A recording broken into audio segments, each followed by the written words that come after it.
વડોદરા અને ડભોઈ વચ્ચે આવેલા ભીલાપુર રેલવે ફાટક પાસે મોડી રાત્રે ટ્રક અને બાઇક વચ્ચે ગમકવાર અકસ્માત સર્જાયો હતો।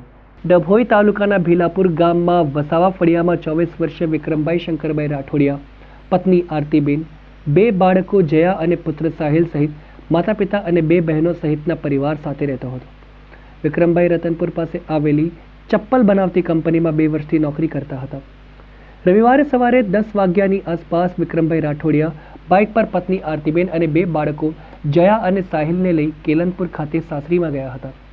સાસરીમાં સાંજ સુધી રોકાયા બાદ પરિવાર વડોદરા કમલાપુરા રહેતી સાડીના ઘરે ગયા હતા, જ્યાં જમીને ભીલાપુર પોતાના ગામ માટે જવા નીકળ્યા હતા। વિક્રમભાઈ પરિવાર સાથે બાઇક પર પોતાની ગામની ભાગોળે પહોંચ્યા જ હતા, પરંતુ બાઇકને ભીલાપુરથી વડોદરા જવાના રસ્તા ઉપર રેલવે ફાટક પાસે પૂરપાટ ઝડપે પસાર થઈ રહેલી ટ્રક સાથે અકસ્માત નડ્યો હતો।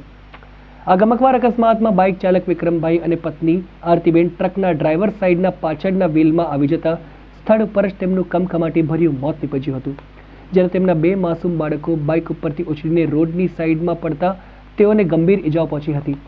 આ ઘટના બનતાની સાથે જ ટ્રક ચાલક પોતાની ટ્રક સ્થળ પર મૂકી ફરાર થઈ ગયો હતો। ભીલાપુર ગામથી અડધો કિલોમીટર દૂર જ આ ઘટના બની હોય અને ગામ લોકો દોડી આવ્યા હતા। સાથે વિક્રમભાઈના પિતા શંકરભાઈ સહિત પરિવારજનો સ્થળ પર દોડી આવ્યા હતા, જ્યાં પરિવારજનોએ વિક્રમ અને આરતીના મૃતદેહો જોતા સ્તબ્ધ થઈ ગયા હતા। સ્થળ પર માતા પિતા સહિત પરિવારજનોના હૈયાફાટ હૃદયને સન્નાટો પાથરી દીધો હતો। આ બનાવે ભીલાપુર ગામમાં ગમગીની ફેલાવી દીધી હતી। બનાવની જાણ ડભોઈ પોલીસ થતા સ્ટાફ દોડી આવ્યો હતો અને દંપતીના મૃતદેહોનો કબજે કરી પોસ્ટમોર્ટમ માટે ડભોઈ સરકારી હોસ્પિટલમાં મોકલી આપ્યા હતા। સાથે પોલીસે ટ્રક કબજે કરી ફરાર થઈ ગયેલા ટ્રક ચાલકની ધરપકડ કરી કાર્યવાહી હાથ ધરી છે।